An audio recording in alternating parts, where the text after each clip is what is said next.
Olá, pessoal. Sejam bem-vindos à nossa sexta aula sobre a obra de Carpo.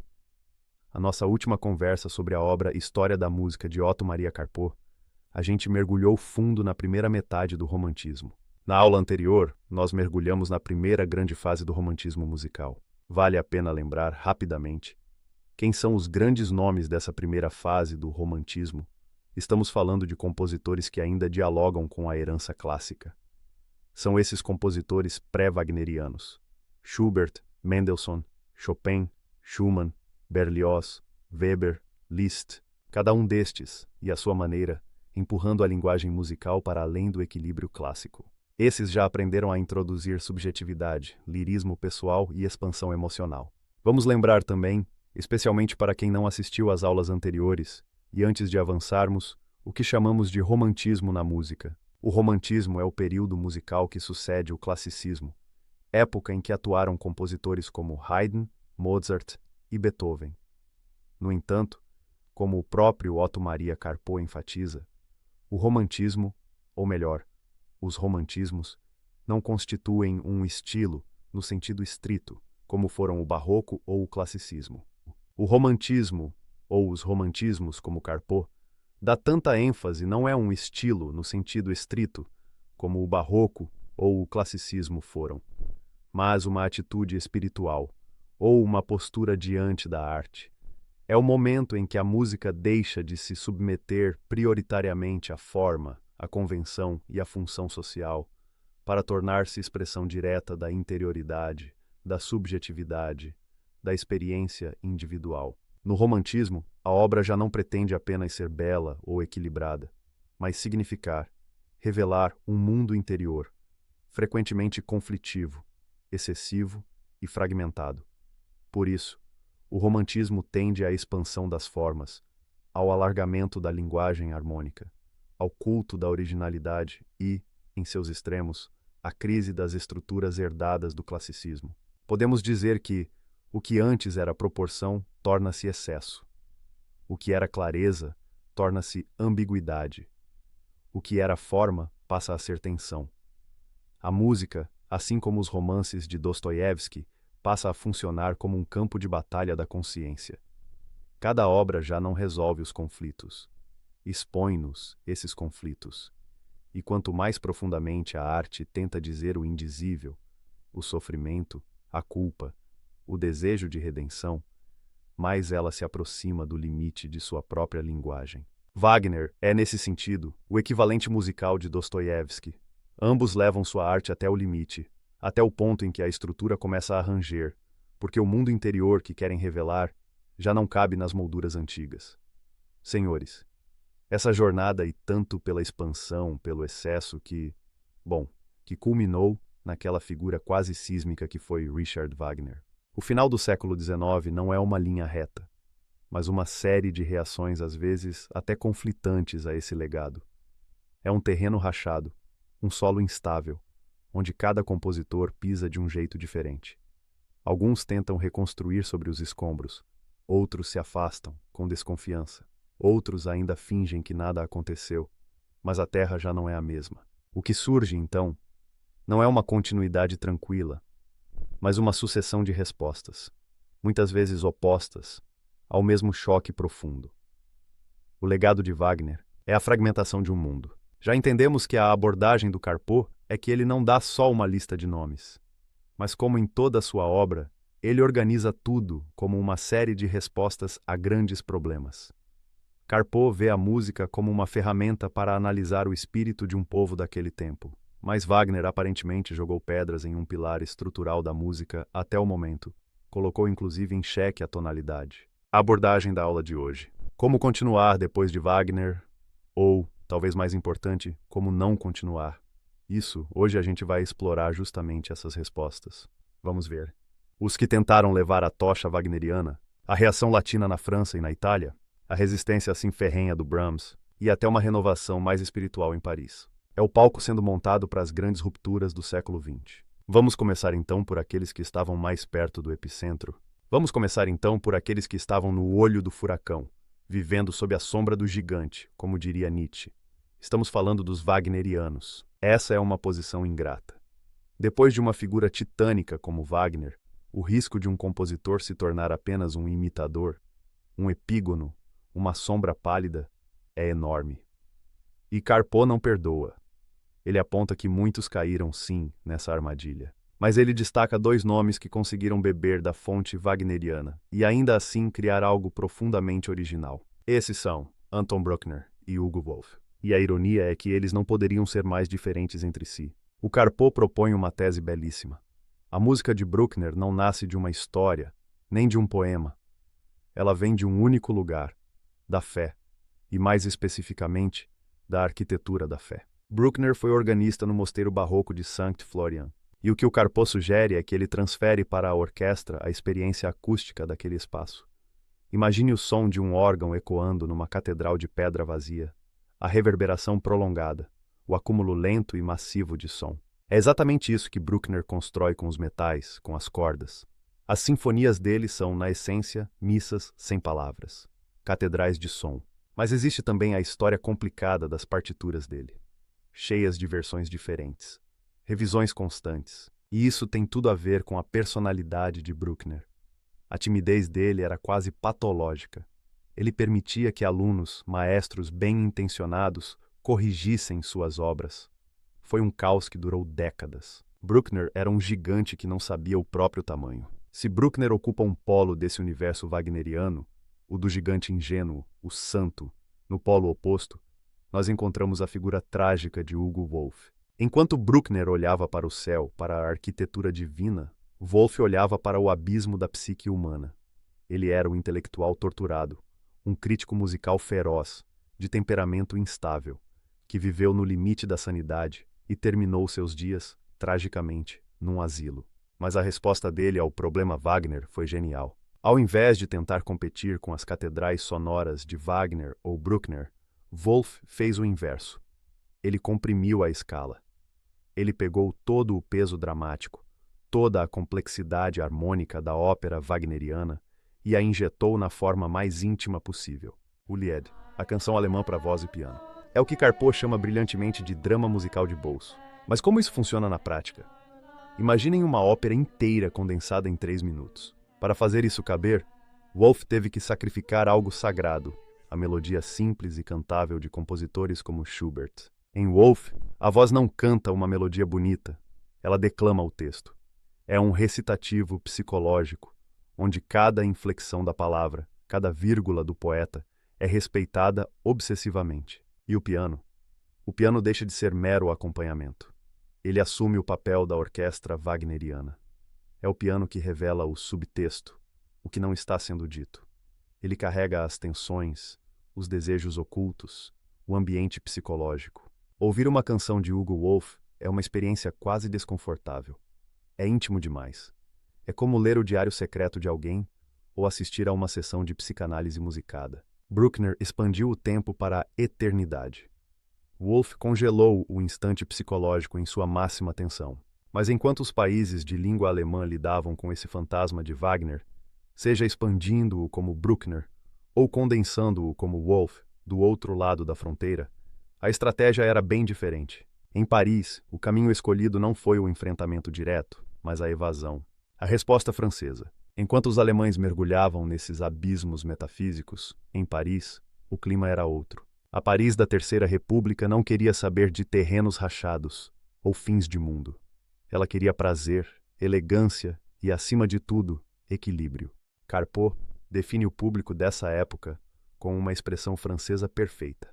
Era o público do l'homme sensuel moyen. É aquele burguês que busca uma arte refinada, sim, mas sem angústias. Ele quer se emocionar, mas não quer perder o sono. E o compositor que serviu esse banquete foi Charles Gounod. O exemplo máximo disso é a sua ópera Fausto. Pensem na audácia. Gounod pega a imensa tragédia filosófica de Goethe, uma obra densa sobre o sentido da existência, e a transforma num elegante drama de amor burguês. Ele lixa todas as arestas filosóficas. É uma obra perfeitamente bem feita, melódica, agradável, mas no fundo é entretenimento de alta classe. Gounod suavizou o abismo. Mas isso soa um pouco inofensivo, não é? Se a resposta francesa fosse só essa, seria apenas uma fuga. Houve alguém na França que ofereceu de fato uma visão de mundo oposta a Wagner, que foi para o confronto. Sim, houve. E essa é uma das passagens centrais da análise do Carpeaux. A verdadeira resposta francesa veio com Georges Bizet e sua obra-prima, Carmen. E aqui, Carpeaux convoca uma testemunha inesperada, o filósofo Friedrich Nietzsche. Nietzsche, que rompeu com Wagner, dizia que a Europa estava doente de wagnerismo. Aquela música do norte, pesada, nebulosa, úmida, sempre buscando uma redenção mística. Aquilo era uma patologia. E o que seria Carmen? Para Nietzsche e para Carpeaux também. Carmen era o antídoto. Era o Mediterrâneo. Uma música luminosa, seca, precisa, sem neblina. Movida pelo ritmo e por um fatalismo trágico que não pede salvação nem desculpas. Era, nas palavras do filósofo, um retorno à saúde. Mas há um detalhe genial que Carpeaux observa. A música de Carmen não é espanhola de verdade. Não é um documentário folclórico. É o que ele chama de a Espanha vista de Paris. É uma construção francesa, uma fantasia cartesiana sobre a Espanha. Bizet nunca tinha pisado lá. Mas ele construiu aquela paixão, aquele sangue quente, com a clareza, a lógica e a orquestração cristalina do espírito francês. A paixão é selvagem, mas a forma é lúcida. E foi essa clareza que salvou a música francesa de se afogar na névoa wagneriana. A crise do romantismo. A oposição entre Verdi e Wagner é um dos grandes eixos do final do século XIX. Se Wagner busca a redenção pela dissolução do indivíduo na orquestra e no mito, Verdi se ancora no humano, num pessimismo profundamente viril e na supremacia absoluta da voz. Para Verdi, a voz humana é o centro de tudo. Carpeaux aponta um momento onde esse choque de visões fica explícito, o credo de Iago na ópera Otelo. É uma passagem assustadora. Verdi e seu libretista, Arrigo Boito, colocam na boca de Iago um niilismo ateu, brutal. Ele canta: a morte é o nada, e o céu é uma velha anedota. Isso é a antítese do misticismo de Wagner. É o humanismo trágico contra a metafísica. Pequeno parêntese. Carpeaux faz um desvio para analisar o brasileiro Carlos Gomes e conclui que, na essência, ele era um verdiano de primeira linha e não um nacionalista folclórico. Mas, e depois do auge de Verdi? A ópera italiana consegue manter esse nível? Segundo Carpeaux, não. Ela degenera no verismo. Influenciados pelo naturalismo literário que queria retratar a vida real e sórdida, os compositores criam o que Carpeaux chama de operetas sangrentas. O exemplo clássico é Cavalleria Rusticana, sempre um crime passional, um triângulo amoroso que explode em assassinato. A música não tem tempo para desenvolver arquitetura. Ela precisa te dar um soco emocional rápido, com melodias que sobem ao clímax e terminam em gritos. E onde entra o nome mais famoso desse período, Giacomo Puccini. Exatamente. Para Carpeaux, Puccini é a grande tragédia da ópera italiana. Ele reconhece. Puccini tinha um talento melódico e teatral inigualável, um gênio. Mas usava isso de forma calculada para arrancar lágrimas fáceis. Onde em Verdi temos a tragédia de um pai ou de um rei com peso existencial, em Puccini temos um melodrama de costureirinhas frágeis que morrem de tuberculose, La Bohème. É a transformação da tragédia em sentimentalismo, emoção embalada para consumo rápido. Sentimentalismo será condenado por grandes escolas filosóficas porque não é expressão autêntica da experiência humana, mas uma simulação emocional. Ele não exige do indivíduo transformação interior, juízo moral ou enfrentamento do real. Ao contrário, oferece uma emoção pronta, fácil, que o sujeito consome sem risco. Trata-se, portanto, de uma evocação falsa do sentimento, construída para provocar reação imediata, não para revelar a verdade da condição humana. Mas e na Alemanha? Nem todo mundo se rendeu a Wagner. Havia uma resistência monumental liderada por Johannes Brahms. Se Wagner e Liszt defendiam a música do futuro, que precisava de um programa literário, Brahms tornou-se o campeão da música absoluta. Para ele, a forma, a sonata, a sinfonia, não era uma prisão do passado, mas um imperativo ético, um compromisso com a verdade. Ele carregou a vida toda o fardo de ser o herdeiro de Beethoven, tanto que esperou até os 40 anos para publicar sua primeira sinfonia. Mas sua originalidade não estava em imitar Beethoven, e sim em sintetizar toda a história, olhando para trás até Bach. Em vez de um final triunfal romântico, ele constrói o movimento sobre uma chacona, uma forma barroca austera, variações sobre um baixo que se repete obsessivamente. É o rigor do passado, a serviço de uma expressão emocional que Carpeaux descreve como implacável como a morte. É daí que vem a definição de Carpeaux da obra de Brahms como arte para adultos. Não porque seja difícil, mas porque a gama de emoções que ele explora, a resignação, a melancolia, a aceitação sóbria do destino, exige maturidade para ser compreendida. Não é a paixão da juventude, é a sabedoria do outono. Encerramento. Para fechar nosso panorama, voltemos uma última vez a Paris, onde surgia uma renascença espiritual na música instrumental, liderada por César Franck, um organista belga, modesto, quase um santo, que criou a ideia da forma cíclica. Assim como um motivo se repete nos vitrais de uma catedral gótica para dar unidade ao todo, Franck usava uma célula temática que reaparecia transformada em todos os movimentos da sinfonia. Ele formou uma escola marcada por uma grande seriedade e um toque trágico. Muitos de seus alunos geniais, como Lequeu e Chausson, morreram jovens demais. Mas dessa escola sai uma voz única, Gabriel Fauré. Sua obra mais famosa, o Requiem, é a antítese de todas as missas dramáticas. Em Fauré, não há o terror do juízo final, não há o grito do Dies Irae. É uma música de consolo. A morte é vista como uma libertação suave. Carpeaux diz que é uma obra de valor extratemporal, que flutua acima das brigas da sua época. Conclusão. Ao final desta análise fica claro: o fim do romantismo não foi um ponto final, mas uma explosão em 1000 direções. Os herdeiros de Wagner, a clareza latina, a ética de Brahms, a introspecção de Franck, cada um, à sua maneira, estava empurrando o sistema tonal, que reinava desde Bach, ao seu ponto de exaustão.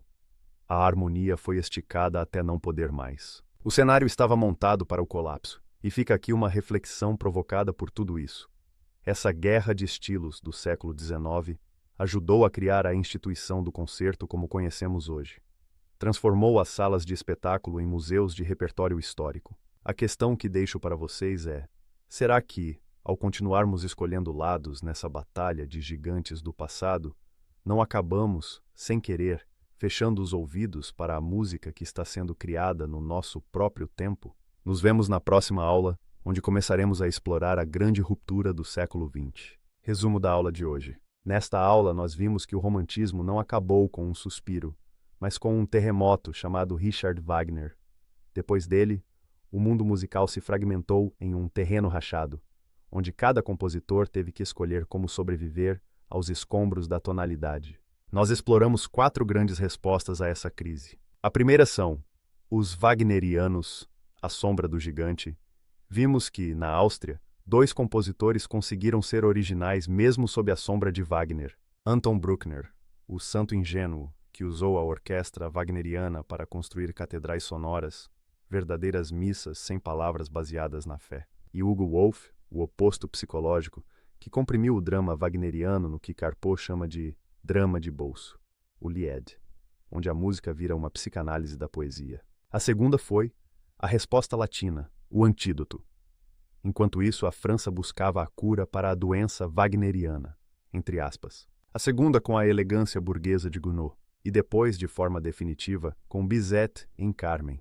Vimos que Carmen é o antídoto mediterrâneo, uma música de sol, ritmo e clareza, limpando a neblina mística do norte. A terceira sendo a tragédia italiana. Na Itália, o embate foi entre titãs. Vimos Verdi defendendo o humanismo trágico e a supremacia da voz contra a orquestra sinfônica. E vimos a decadência desse ideal no verismo e em Puccini, que, apesar de genial, foi definido por Carpeaux com a frase demolidora: o Verdi da pequena burguesia, trocando a tragédia pelo sentimentalismo. A quarta resposta fora a resistência alemã e a renascença francesa. E por fim, vimos as alternativas à ópera. Na Alemanha, Johannes Brahms levantou a bandeira da música absoluta. Ele mostrou que a forma clássica não era uma prisão, mas uma ética.